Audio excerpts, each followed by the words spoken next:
안녕하세요. 맛있는 호주여행 소풍 대표입니다. 오늘은 저희 블로그의 가장 핫한 이슈인 부동산 관련에 대한 글에 대해서 여러분들께 정확한 답변을 드리지 못한 저의 정보력 때문에 서로 궁금한 부분을 오늘 속 시원하게 한번 알아보기 위해서 오늘 저희 부동산 관련 업무를 같이 봐주시고 계시는 저희 자문이신 오리온스타 프로퍼티로 제가 방문을 했습니다. 네, 안녕하세요. 저는 오리온스타 프로퍼티의 대표를 맡고 있는 자스민 김이고요. 부동산을 한 지는 지금 한 12년 정도 된 것 같아요. 2009년부터 시작을 했고요. 이렇게 이제 계속 부동산을 하게 될 줄은 사실 몰랐는데 하다 보니까 제 자산 증식에도 도움이 많이 되고 또 여러분들이 이제 같이 이렇게 윈윈하는 그런 게 재밌더라고요. 그래서 계속 하게 됐고, 한 달에 2번 한국어, 일본어 세미나를 개최를 하고 있고요. 호주에 오래 사신 분들도 부동산에 관심이 없으신 분들은 잘 모르시거든요. 그래서 그런 분들을 위해서 이제 어떻게 부동산을 사시면 좋은지, 부동산 법이라든지, 뭐 규제라든지, 매물 정보라든지 이런 거를 매달 정기적으로 알려드리고 있습니다. 네이버 블로그에 저희 여행 관련, 정착 서비스 관련, 그리고 부동산 관련 정보를 이제 글을 올리고 있는데 많은 분들께서 저희 여행보다는 제일 핫한 게 호주 부동산 매매하기예요. 이 영상을 보시는 분들이 제일 궁금한 게 호주 부동산을 구매를 할 때 자국민만 살 수 있냐? 아니면 영주권자 이상만 살 수 있냐? 아니면 외국인 또 살 수 있냐는 거죠. 이 부분에 대해서 진짜 깔끔하게 정리 한번 해주십시오. 먼저 답부터 말씀드리자면 해외 투자자 분들도 호주의 주택을 구입을 하실 수가 있습니다. 그러면 그 부동산을 구매를 할 때 영주권자 이상, 시민권자 그리고 비영주권자인 외국인들의 집을 매매를 할 때의 그런 다른 점이 있을까요? 네, 차이점은 약간 있어요. 비영주권자시거나, 그러니까 호주에 사시면서 영주권을 받으시기 위해서 좀 장기로 있으신 분들도 많이 계시고요. 아니면 뭐 비즈니스 때문에 이쪽에 비즈니스 비자의 카테고리를 가지고 계신 분들도 계시는데, 그냥 통칭해서 저희가 그런 분들을 다 템포러리 비자 홀더라고 하겠습니다. 그리고 호주에 거주하시지 않은 호주 외에 거주하시는 분들은 이제 해외 투자자라고 저희가 말씀을 드릴게요. 그러면 이제 해외 투자자하고 그 템포러리 비자를 가지고 계신 분들이 집을 사실 수 있는 집은요, 새 집의 하나입니다. 그러니까 브랜드 뉴여야 돼요.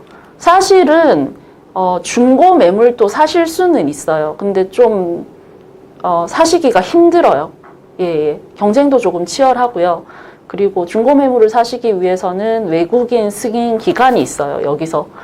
그래서 거기서 이제 승인을 받으셔야 되고 조금 절차를 거치셔야 되는데, 같이 살려고 하는 사람들이 뭐 시민권자라든지 영주권자라든지 이쪽에서 비교적 수월하게 집을 사실 수 있는 분하고 경쟁이 붙었을 때 아무래도 이제 오너 입장에서는 쉽게 살 수 있는 사람한테 이제 기회를 주겠죠. 그러다 보니 이제 중고 매물은 조금 사시기가 힘든 경우가 많고요. 그래서 대부분의 외국인 투자자나 그 다음에 템포러리 비자 홀더인 분들이 새 매물을 위주로 사시는 겁니다. 여기서 새 집의 정의는 개발업자가, 여기서는 디벨로퍼라고 하고요.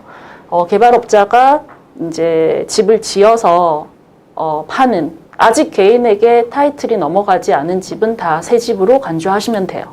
자, 그러니까 그 새 집이란 말은 디벨로퍼가, 개발자가 집을 지어서 판매를 하는데 판매를 하는 도중에 집이 안 팔리고 남아있는 거는 세월이 지나도 새 집이다.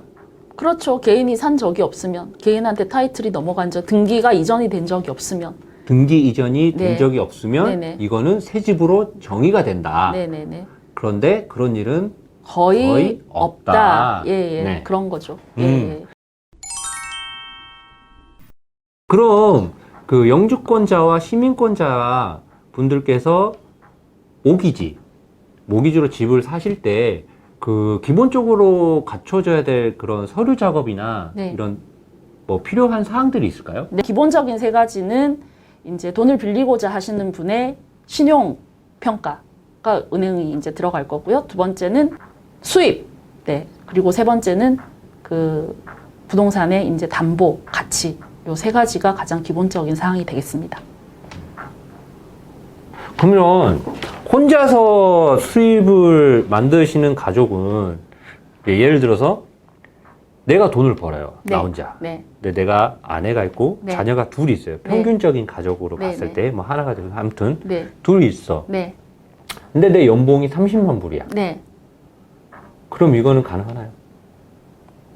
아니, 이제 어떤 프로퍼티를 사느냐에 따라서 다르죠. 네. 마구 가능하지는 않아요. 연봉이 높다고 해가지고 되게 많이 빌려줄 것처럼 생각하시는데 또 그렇지도 않습니다. 아, 그래요? 예. 왜냐하면 호주가 개인 텍스, 이 최고 인컴 텍스에서 이제 정부가 아니라 이제 국세청이겠죠. 주세청이거나. 어쨌든 세금을 이제 떼가는 퍼센테이지가 커지는 거죠. 네. 연봉이 올라갈수록.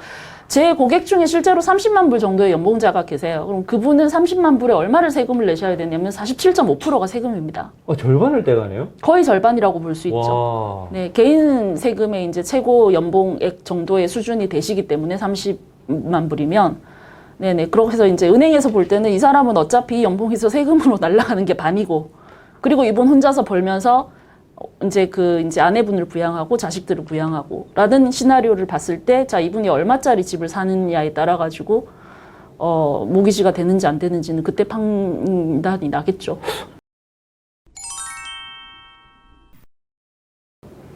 보통 저희가 호주에서 네. 호주가 연봉이 제일 높은 나라 중에 하나지 않습니까? 네네. 근데 제가 호주에 온 지 2005년도에 왔어요. 네. 그래서 보면 15년이죠? 음. 15년이 지났는데 통장 잔고가 제로예요. 네, 그렇다 치고요. 나는 이게 왜 제로인지 모르겠어. 그래서 얼마 전에 내가 예. 집을 샀다고 했잖아요. 근데 이때 대표님이 저한테 얘기해 준 게 있어서 그때 정말 큰 깨달음을 얻었어요. 아, 정말요? 네. 네. 그래서 저도 묻고 따지지도 않고 일단 시작을 해야겠다. 네. 라고 이제 시작을 해서 집을 매매를 한 건데, 네. 그거 한번 설명해 주십시오. 알겠습니다. 일단 지금 이 영상이 한국에 계신 분들도 많이 보고 계실 거란 그렇죠. 말이죠. 그럼 좀 한국에 계신 분들한테 호주의 이제 세가 얼마나 센지에 대해서 한번 말씀을 드리겠습니다. 제가 한국에 한 번씩 이제 들어가잖아요. 네. 그럼 뭐 이제 뭐 안부 묻고 뭐 이런 얘기를 하다가 이제 뭐 우리 딸이 이제 좀 뭐 호주로 유학을 가면 그러면 뭐 얼마나 이제 뭐 돈이 필요하고 이런 이제 질문들을 그런 질문을 많이 받아요. 받죠. 네, 굉장히 많이 받아요. 그러면 제가 먼저 일단은 제일 중요한 게 일단 집이 있어야 되잖아요. 그렇죠. 그렇죠? 그래서 이제 집값에 대해서 얘기를 해서 그러면 이제 뭐 조금 딸이 온다고 그러면 조금 안전하고 그쵸. 그렇죠. 예, 또 좀 한인 이 상권도 있고 아무리 영어를 잘하는 친구가 오더라도 그쵸. 좀 이제 뭐 레스토랑이라든지 이런 것도 조금 한국 식당도 있어주고 또 호주스럽기도 하지만 뭐 이런 데를 추천을 하면 자, 뭐 이런저런 동네가 있을 거예요. 제가 그 특정 동네를 말하진 않겠어요, 지금. 왜냐면은 뭐 그럼 우리 동네는 뭐 위험하다는 거예요. 이렇게 될 수도 있으니까. 자, 그런 데를 가시려면 뭐 이제 뭐 쉐어라는 개념이 있죠, 여기. 예, 쉐어메이트라고 해가지고 방을 하나 빌려서 들어가는 개념이 있고.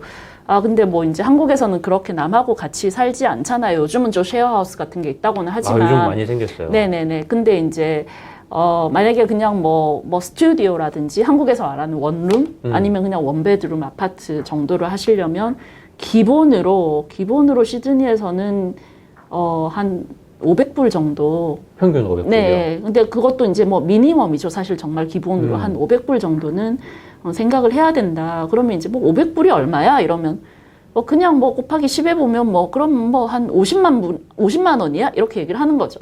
뭐 한 달에 50만 원이면 뭐 괜찮네 이러는데 제가 말을 하죠. 아니, 한 주에. 그러니까 그게 per week라고, per month가 아니라 그러면 다들 눈이 이제 띵 하는 거죠. 그래서 뭐 한 주에 50만 원? 그러면 한 달이면 200만 원 넘는 거야? 그렇게 되는 거죠. 그렇죠? 한 주가 4주일 때도 있고 5주일 때도 있으니까. 1년이 52주니까 그러면은 계산이 나오잖아요. 한 주에 50만 원이고 52주를 곱해봅시다. 그럼 얼마입니까? 2,600만 원입니다. 네. 네. 네, 그렇죠. 네네. 그러니까 이제 세로만 2,600만 원을 내야 되는 거죠. 근데 거기서 이제 아유 안 보내고 말지 이제 얘기가 끝나는 거예요. 거기에 뭐 생활비, 학비 뭐 다 더해보세요. 얼마나 많은 돈이 들어가겠습니다. 거의 뭐 미국의 메이저리그 그 뭐지 아이비리그 메이저리그가 아니라 아이비리그 가는 학비가 뭐 1년에 들어간다고 보시면 돼요. 그러니까 아이비리그씩이나 되니까 그 학비를 1년에 1억, 2억을 내는 거지. 솔직히 뭐 호주에 예를 들어서 뭐 고등학생 뭐 이렇게 해서 그쵸? 오는데 그렇게까지 해주실 부모님도 계실 수도 있지만 굉장히 부담되는 금액입니다. 그 말은 저희처럼 여기서 사는 사람들은 그 돈을 내고 살아야 된단 말이죠. 그렇죠. 그러다 보니 이민생활 15년에 통장 잔고가 0원이라는 얘기가 나온다는 얘기예요. 왜냐하면 호주에서는 자 열심히 일을 해서 근로소득을 해서 돈을 벌죠. 그러면 그 근로소득의 최소한 3분의 1, 많게는 반 이상이 새로 나가요. 여기서 말하는 렌트로 나간단 말이죠. 그 외에 돈 가지고 저 뭐 생활비하고 양육비하고 또 호주가 굉장히 물가가 비쌉니다. 여러분들 와보시면 저는 아직까지 정말 이제 보통 길거리 지나가다가 조금 차가운 물을 하나 사 먹으려고 그러면 보통 3불에서 4불 정도 해요. 그러면은 이제 한 3,000원 정도 주고 이제 물 한 병을 사 먹어야 되는데 저도 2006년에 이미 나가지고 아직까지도 그 물을 사 먹으려고 그러면 조금 망설여집니다. 무슨 말인지 아시겠죠? 수돗물을 많이 마시죠? 네. 그렇기 때문에 세이빙이 안 되는 구조예요. 그렇기 때문에 여기 사시는 분들, 여기 거주를 하시는 영주권 시민권을 받고 사시는 분들, 내지는 템포러리 비자를 가지고 어쨌거나 한국이 아니고 여기서 이제 살 계획이 있으신 분들은 집은 첫 집, 처음 사시는 집은 고민하지 마시고요.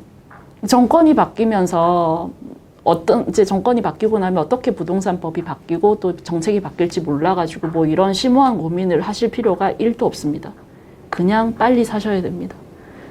아까도 말씀하신 것처럼 그 렌트를 계속 그냥 주인을 위해서 그 사람 모기지를 갚아주고 있는 것 뿐이에요.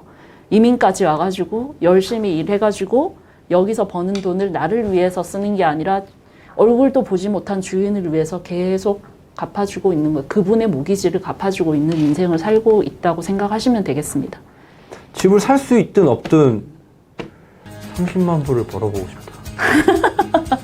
30만 불을 버시는 분도요, 그분도 보시면은 눈 밑에 이 다크서클이 가득하세요. 시술하면 되죠.